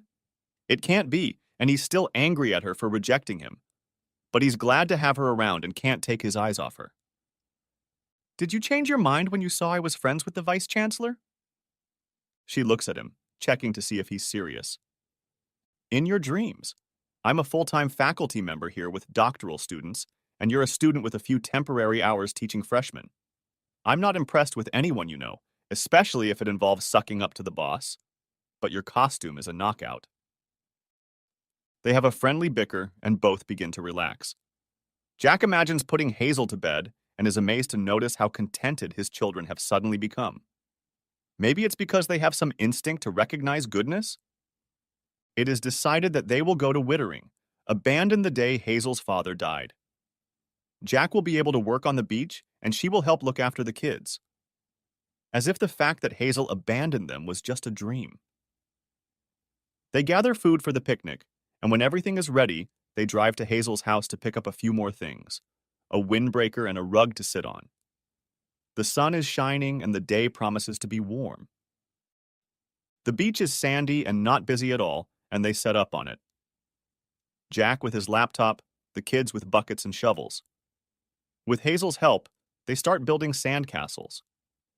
Jack shuts himself off from everything, even Hazel's slender body in a tight bikini, and concentrates on his work for an hour. Then they eat a picnic, and he takes turns playing badminton with everyone, including Hazel, who is ridiculed even by Amy for being so bad. Then he works again, but with an eye on the children. Hazel is sunbathing with her eyes closed. Then the kids are busy defending their sandcastle against the incoming tide, and Jack and Hazel are kissing, and it feels like a dream. Jack, you're a married man with kids, and I'm a newbie. I've worked hard all my life, and I've never had time for love. This is all a surprise to me, and I'm having to learn to deal with it. I was confused when I said those things about you. You were right. It's your principles that are being tested by Damien, not mine. I have no right to judge you, and I let my feelings for you affect my judgment. I have never had such feelings for anyone, and I defended myself by telling myself that I shouldn't trust my feelings. Then your wife told me what she had done to you, and all I could think about was the pain you must be in, the torture it must be. and I felt sick to my stomach at the thought of you suffering, and that I was adding to that pain. Believe me, it didn't take me long to realize who was behaving badly. I see how you treat your children, even Caroline, how patient you are despite all she has done to you. You think of others first and only then yourself. I should have realized my feelings for you, but I couldn't admit them. I also couldn't just apologize. I was afraid of you, afraid of what you would say, afraid you would reject me, afraid of doing the wrong thing.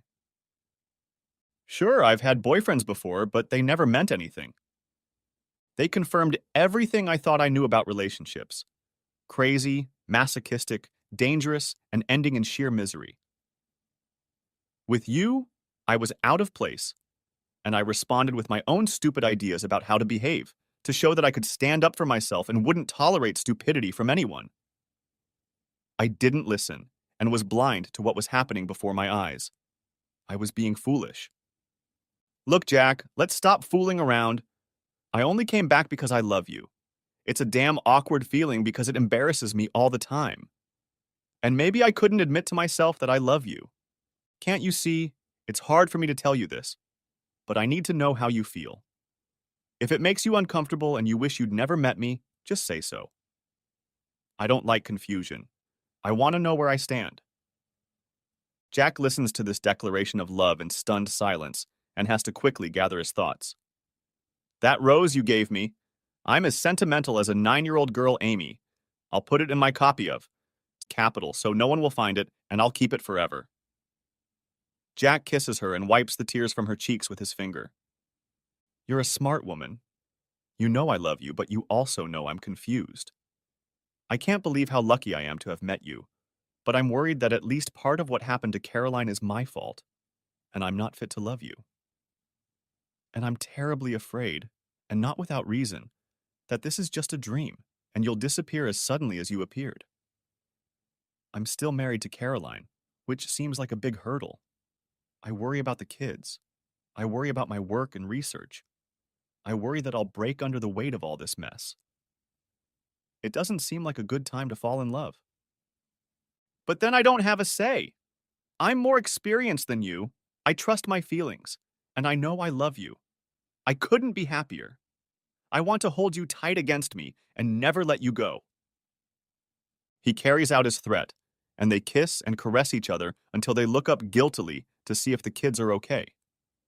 The sand castle is flooded, the water at their feet. The children have moved to another fortification and are furiously shoveling sand to reinforce the walls against the flooding. Never has the sun shone so brightly. Never has the sea looked so beautiful and the golden beach so calm. Next chapter. Caution was unnecessary since Caroline was alone, but calling Damien on his home phone still felt wrong somehow. She decided to suggest they meet in London. Anything was better than spending the weekend alone. Damn, it's me, Caroline. I hope everything is going well. What would you say if I came to London on Saturday or Sunday? We could go to a show, have dinner, you know what? What would you say? It's something we've always wanted to do. There was a pause before her lover replied. Look, Caroline, I don't think it's a good idea. I've been really busy since the last time we talked. Guess what? I made it through a week at my new job. The curse of the cheating wife got to me again. Someone called my boss and told him the reason I left my previous employer.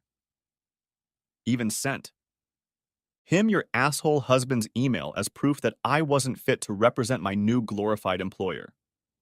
Told me my employment was canceled because I didn't include all the required information on my application. Gave me a month's salary and told me I was lucky to get it. So I don't have a job. I'm on welfare, and I don't have money to throw around on high-maintenance mistresses. I'd rather hire myself a cheap and cheerful whore. That's terrible, Dem. Oh, how awful! Caroline struggled to adjust to this unexpected development. And I'll bet your shitty mugger and bully husband wet his pants with delight. Let's face it, Caroline. You're bad news. You're like the bumbling innocent in comedies who walks into a store and leaves behind chaos and destruction. Look, Dem, I'm really sorry about what happened. What if I try again to get Jack to admit to writing the letter? Don't make fun of me. Why would that psychopath help his so-loving wife, especially if it's for her lover? Try being smart for once in your life. Yes, I'm trying to keep a positive attitude and I have a great idea. It'll be much better if you come here. I'll cook for you and we'll be very comfortable. You don't have to spend any money. I've had a busy week too, so it'll be good for both of us to sit at home and watch some movies. Come to your house? Do you think I'm stupid? What do you think we're going to do? Cuddle in your living room and listen to DVDs? You make it sound like I don't know you, don't know what's between us. We'll end up in bed. That's what we do. We have something more, much more. We'd end up in bed, and your psycho husband would find out about it and come after me and drag me out of the house. And then you'd probably sit with him and laugh about it. Jack isn't here. He doesn't care what happens here. He has kids now. Stay with me and we'll make each other better. Don't be afraid, Dem. We'll make it work. Truth be told, Caroline, you're not the person I'd choose to pick me up when I have setbacks. Since when do you care about anyone but yourself? If you're being polite, it's only because you need something. You're not the type to offer support. I always thought your husband had to be a saint to put up with your antics and running around. Let's be honest, you're good in bed, period. I didn't know you felt that way, Caroline said. Are you saying there was never anything between us? You know there wasn't. Everything else was an imitation on your part, a little excitement to make the week go by faster. We got together and had fun. I was fine with that. That's what I wanted. But you had to pretend it was more than that you were playing the part of some grande horizontal and thinking what a clever actress you were, happy as long as I flattered you like a diva and paid the bills. Cheap of you, Damien. Cheap and accurate. They were silent for a while. Then Caroline said, Are you saying it's over? You said it yourself. I'm stingy, destitute, stuffed, broken, finished. Nothing could be more finished. It was a foolish affair, and now I need to simplify my life. Walk away with the satisfaction of knowing you've dragged me down the drain with you. Caroline cried until she was in bed, unbidden tears of self-pity. As she fell asleep, she contemplated how cleverly she should have blown Damien off. Mostly it was variations on the theme. You bastard let me think you loved me while you lied to me the whole time. But alone in the bed she'd shared with Jack for so long, the words confounded her. Instead of accusing Damien with satisfaction, she heard Jack use the same words against her. It wasn't true. She'd always loved Jack, but there was betrayal in his words, and she heard her own words echoing, You let me think you loved me, and you lied all along. The next morning she woke up with the energy she needed to take charge of her life. She wrote a list of things she needed to fix. The list turned out to be long, but it felt good to write it. The first problem on the list, because it was the most pressing, was money. There was an obvious solution to poverty: sell the house and find a cheaper place to live. She would talk to Jack. He wasn't going back, and he had no reason to object. Then there were the children. They were with Jack now, but should she let them go to school in Brighton? Of course she wanted them with her. She hated to be alone. She hated to have them away from her. And mother must always be better. But she knew that they preferred to be with Jack, and that his unwavering, reliable common sense was what they needed. On her own, she struggled to keep up with the heavy schedule of getting them ready for school, preparing meals, and putting them to bed. It was stressful and caused unnecessary conflict and frustration, especially in the evenings when they were all tired. They blamed her for chasing Jack away and were too young to explain the true state of affairs to them. The respite only came when they were with Jack. Jack was right. She couldn't put her needs before theirs. She denied it to herself, but when she said it out loud, she realized they'd be better off with Jack.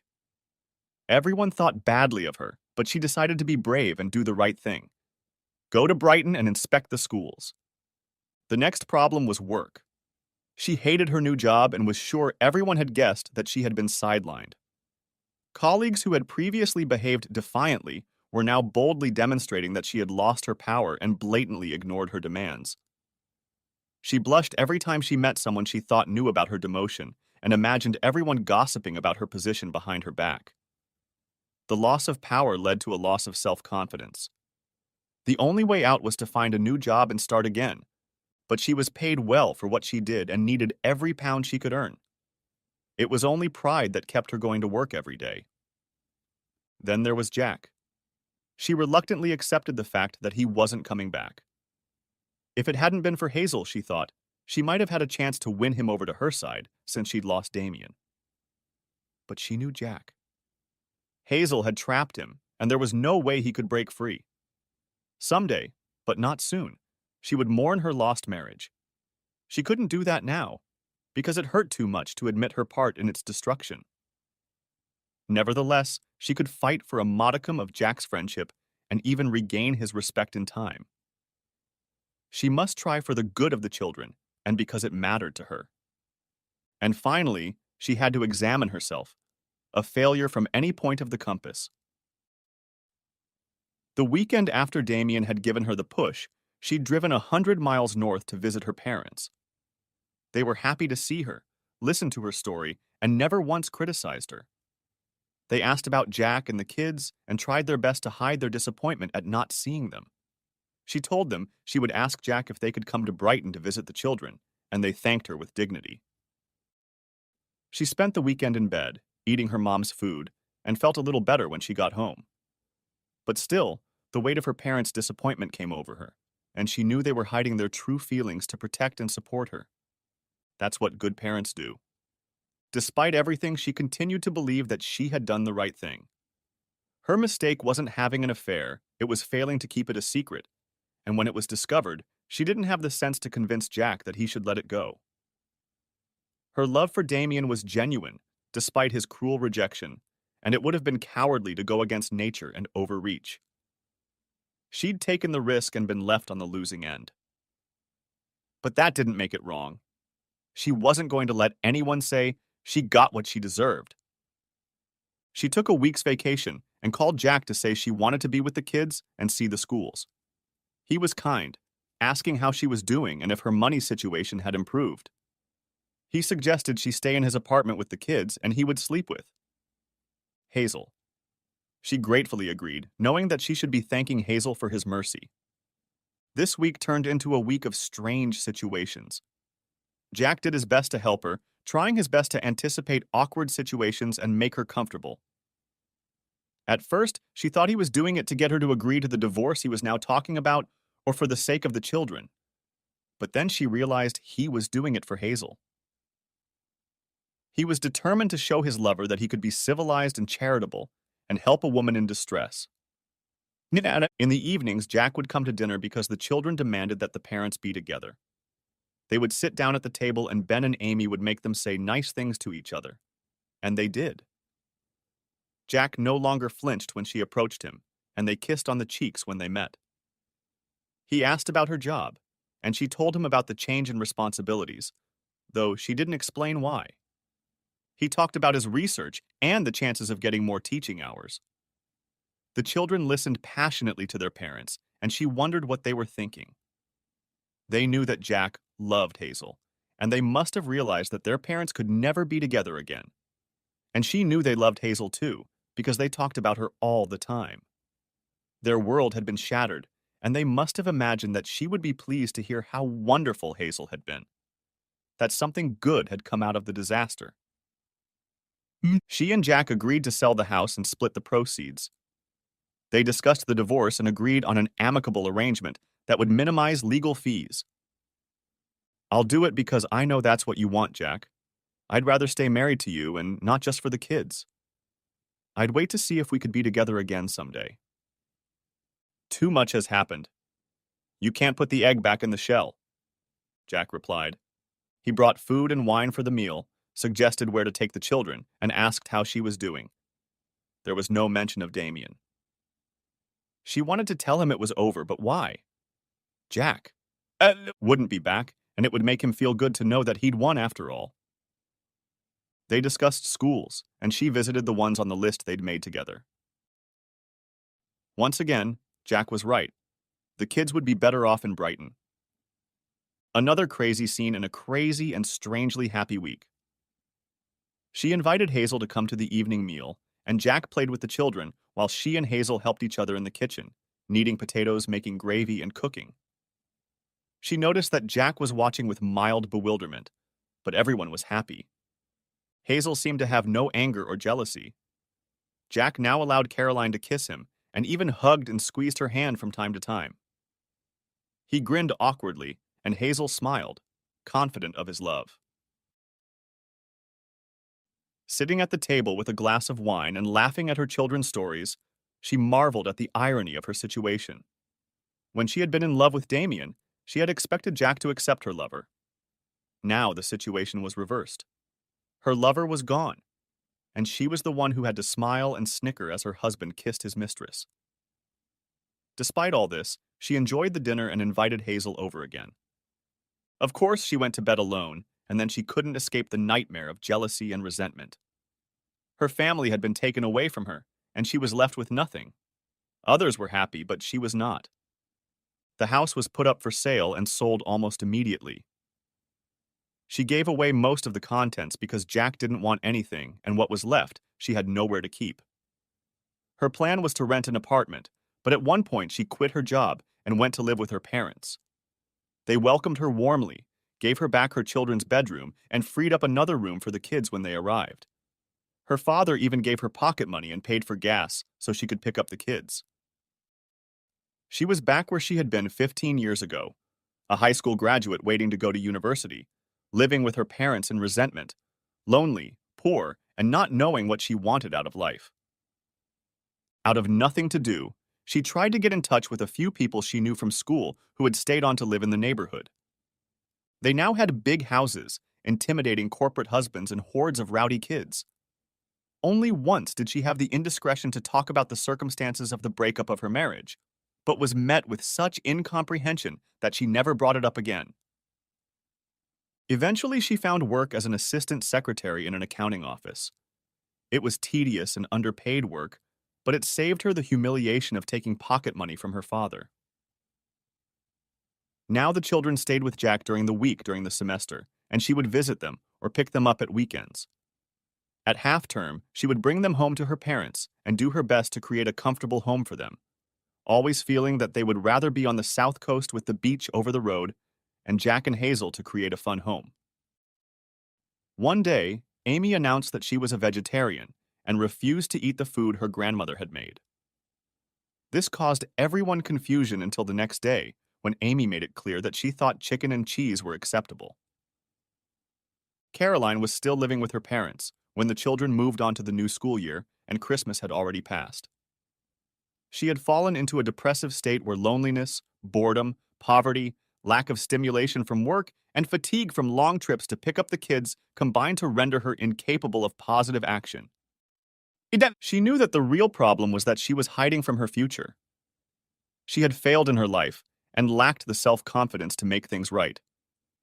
Her parents treated her like she was having a breakdown and didn't know what to say to her for fear of making things worse. Eventually, the divorce came through and it was just another bad day. She left home to protect her parents from her misery. The irony of her new life was that what she looked forward to most was the visits to Brighton. She went to Brighton the Friday after the divorce, hardly saw Jack because he had evening classes, and went home with the kids. They were having dinner, returning late too. Her parents' house when Amy announced, "Daddy and Hazel are getting married." There had been no conversation before. Now there was silence. Caroline noticed her parents looking at her and finally managed to say, "They must be very happy, but I'm surprised. I didn't know Hazel believed in marriage." "That's because she's having a baby," Ben explained. "How do you know that?" asked Caroline. "I listened to Hazel and Daddy's conversation. I hope it means the baby will be my real brother and not just a half-brother." Her parents were silent again, looking at her to say what needed to be said. Caroline made an effort on herself to gather her thoughts. "It's not like that, Ben. Half is because our family is split in two. You're half of my family, half of Jack and Hazel's. So I have two families, one here and one in Brighton?" "Shut up, Ben." wanted to shout at Caroline, but her own voice turned quietly to her alone. And I've had 2 lovers. 2 is not twice 1, and now I have no one to love. Caroline felt like she was being crushed under a great weight. Her self-serving lies crumbled, and she realized what she had done. Everything she had gained from her connection with Damien had cost everything she had: her home, her job, and her husband. She was back to where she started, and she had nothing to brag about in the 15 years between them. She had children, but only half of them. They were resentful and looked at her with angry, accusing eyes. They knew she had driven their father away and would never forgive her. She looked at the faces of those sitting at the table. They all knew it, and only she herself could not realize what she had done. The baby could turn out to be a girl, Amy said. If she's only half my sister, she could be half someone else's. I won't mind. Caroline hastily left the table and closed herself in her room. Left alone in bed, she cried all night. For the first time, she recognized that she had not just been unlucky, she had been wrong. Everything she had won was insignificant, like a gambler who bets on a stranger and wins. Winning once only increased her confidence in the eventual collapse, and winning gave a short-lived high for which she was paying for with the devastation of a lifetime. Ben sat with her after breakfast the next morning, irritated and unable to decide what to do. Mom, do you mind being alone? She shook her head. Is Hazel a friend of yours too? I think she's very nice. Are you going to get married again like Daddy? She wanted to say no, but instead she replied, I'll do my best to make sure you see Jack and me as often as possible. She knew it was easier for Ben to accept Hazel than if she introduced him to her boyfriend. And if she had a partner, she was sure Jack wouldn't be as eager to spend time with her, which was all the kids wanted. She hated it, but whenever she suggested that the kids go out for some fun, one of them, usually Amy, would say, Can Daddy come too? She said this even when she knew he worked 200 miles away. Another worry encompassed her late at night. The children loved her because she was their mother, but most of all they trusted Hazel. It was Hazel who made sure they didn't get hurt while she was alone and far away. She let them down, so they were right to trust Hazel. They learned to love Hazel, and when she grew old, they would visit her only out of a sense of duty. Hazel would become a grandmother to their children. She was the cause of it all. There's no one else to blame. And she had suffered too. Never again could she count on a relationship based on mutual support, trust on both sides, equality, where each knows the other is both strong and weak in every way, but will do their best to do the right thing at the right moment. People do bad things not out of a desire to gain an unfair advantage over others, but because they see life through the distorting prism of self-interest. She would never entrust herself to another relationship because she would never be sure she could behave honorably. Caroline wasn't going to go to the wedding, but she told Jack that she would take care of the kids while she and Hazel were on their honeymoon. The wedding invitation, when it came, was a pleasant surprise. Better to be there than to be alone. And she should be there, for the past, for Jack, and for her children. Other than an inordinate amount of effort on her appearance, she hadn't prepared for the day in any way. Her main concern was to remain calm. It was a modest event, a civil ceremony at the registry office, and a reception in one of the university halls. Hazel's mother and sisters and a few of her work colleagues were present, but Jack had no one. His parents had died, and his friends hadn't survived the divorce and job changes. Caroline, moving among these people, most of whom had reason to dislike her, thought she was here as Jack's only friend. It made her feel a little less like the ghost of Christmas past. She'd seen Jack kissing his new bride, which was fine because it was expected, but there had been an uncomfortable moment on the steps outside the registry office when they were taking pictures. At first, it had seemed a travesty of photograph that to the smallest detail imitated and ridiculed the picture of her own wedding with Jack, which had hung on their mantelpiece for 10 years. The same picture. Figures on the steps, the bride in the center and radiant, the groom smug with happiness, handsome, thin, and unchanged. Common sense told her that there was nothing like it in the picture, that all wedding pictures were the same and depicted a caricature. of simple bliss. Determined to hide her upset, she brushed away her tears. The photographer asked the bridesmaids and guests to join the bride and groom, presenting another vision from a nightmare. Everything was familiar and yet different her family, but not hers. The scene she could witness but was shut out from her. Her son, unrecognizable in his first suit and slicked back hair, and her daughter with ribbons and flowers in her hair, in a folk dress with ruffles and suspenders, a tight bodice, and a long, full skirt. Angry at her weakness, she began to cry, tears dripping from her chin. When Mimi asked if she was okay, she lied and said her tears were caused by happiness for the children and for Jack. She had to stay until the end and couldn't drink because she was driving. When she wasn't tending to the children, she was mostly alone or sitting with Hazel's mother. They chatted easily, telling each other how wonderful Jack was and what a great couple he and Hazel were. She wasn't sure Hazel's mother really understood who she was. Besides admiring Jack, what they had in common was that they were alone in their sadness. She stayed away from Hazel's coworkers, who, when introducing Jack's ex-wife, would snort ironically, "How odd," and trust Hazel to do her unconventional things. Jack sat with her for a while, being kind and gentle, saying how wonderful she looked, thanking her for coming and praising how well the kids were doing. "How are you doing, Jack? The second time around?" she asked, hoping there was no bitterness in her voice. "Good," he answered honestly. "I'm a survivor. I'm alive and happy. I have a great job. The kids are happy. I have a beautiful wife who is pregnant with my child. What more could I want? I'm sorry things didn't work out the way you hoped. I've made mistakes, and I'm sorry I've caused so much pain. If it's any consolation, I've suffered myself. I know. Looking back doesn't help. We have to put what happened in the past. Appreciate what we have, Ben and Amy, and be open to what life will bring. There's no reason why something wonderful can't happen to you as it did to me. Don't you see? It was that openness to life that brought Damien. I need to get a job and then I'll lead a simple life. Go to work, be with my kids as much as I can, clean up my act. Maybe I'll grow up. I hope we can be friends and I look forward to meeting your child. I'd like to think that in 20 years I'll have sorted myself out and be fit to be someone's companion. And if we can fall in love, even better. What I'm saying is that you mustn't give up hope. Take life as it comes, one day at a time, but do what is right.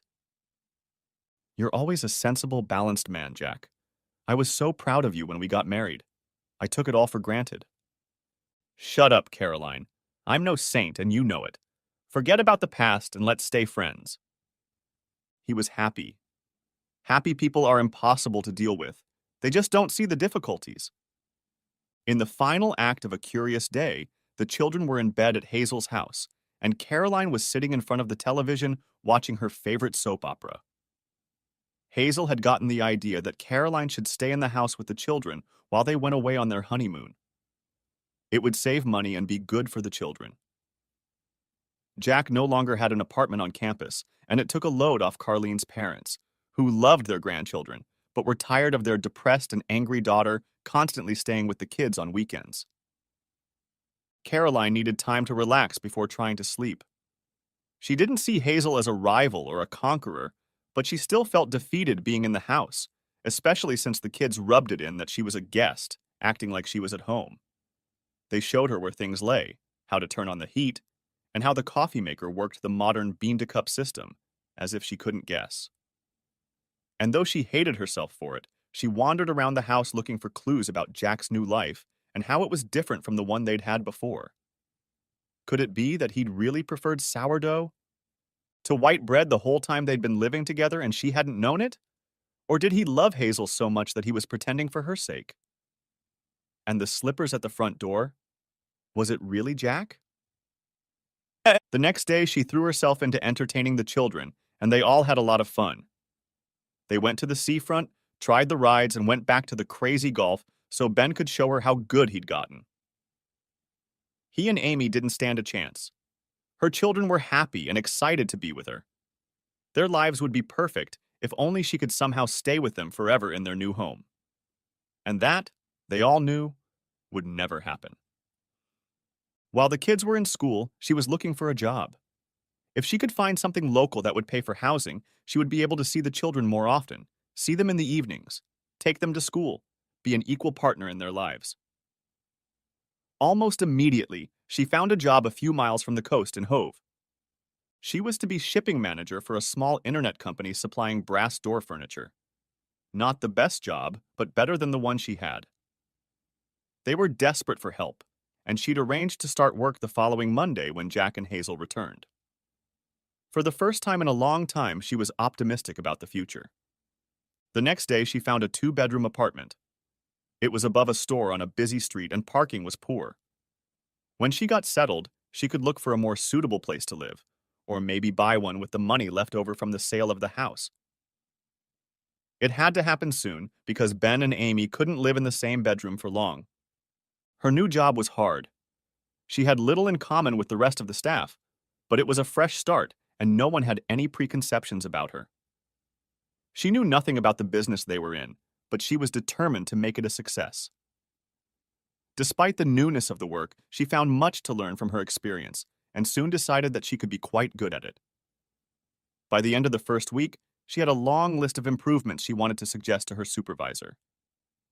It was a joy to have responsibilities again, and a staff that hoped she would make their lives better. She was now able to participate in school activities and keep the children overnight during the week. Suddenly, life felt more normal. There was little entertainment, but working and cooking for the children became satisfying where before it had been a chore. Parking was always a problem at the entrance to Amy's school, and she squeezed her car into the narrow space. When she tried to get out, she saw that she had blocked the man sitting in the car next to her. She backed up and got out of the car to wait for her daughter. The man got out too and smiled at her as they stood at the school's perimeter fence. "Like feeding at the zoo," he remarked as he looked at her. "I wish they'd let the kids out on time instead of making us wait." "I'm in such a hurry, I'm only glad I'm on time," she replied cautiously. She knew the man was interested in her. He was respectable, well-built, plain, unassuming, seemed attentive and caring, but she felt nothing. No curiosity, no desire to challenge and influence as she had in the early days with Damien. It would be nice to have a companion, someone to study and talk with. But the complexities of being involved scared her. She didn't want to make a commitment and once again show herself inferior. "The highlight of my day," the man continued. "At the school gates, you meet all the best people. It's the moment of calm before the kids come, when anything is possible." He looked at her and she smiled thinly.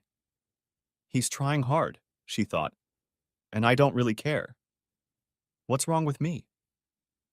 The man must have realized what was the matter, because he didn't say anything more. Then Amy came out and spoke to a little girl who turned out to be the man's daughter. The man looked at her as if that proved they could be friends, but she smiled and jumped into the car. She seemed to have damaged something deep inside her and lost her ability to connect with other people. But later, she wasn't so sure anymore.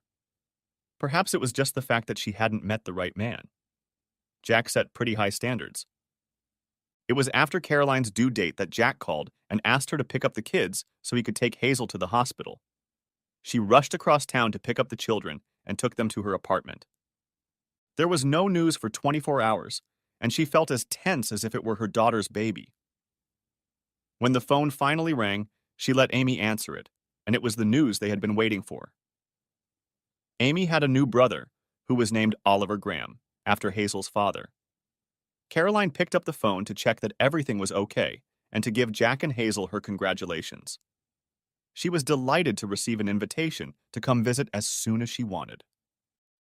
They immediately went to visit and found Hazel feeding a toothless, bald Oliver Graham. Caroline sat down beside her on the sofa. In her arms lay a miniature version of Jack, frowning sternly. At least that's what it looked like to her. Holding the baby in her arms, she was calm in a way she hadn't been in a very long time. Oliver Graham swung his arms, and his palm caught her index finger. Jack grinned. Ben and Amy crowded close by and stared at their tiny brother in amazement. Their family was complete. Her failures had hurt everyone she cared about, except Oliver Graham, perfect in every way. She had to be brave and stop looking back. Life was waiting for her to reach out. It's never too late to start over, and this time, she knew how to make it right. The end. Thanks for watching. I hope you enjoyed it, so subscribe to my channel and watch the next video.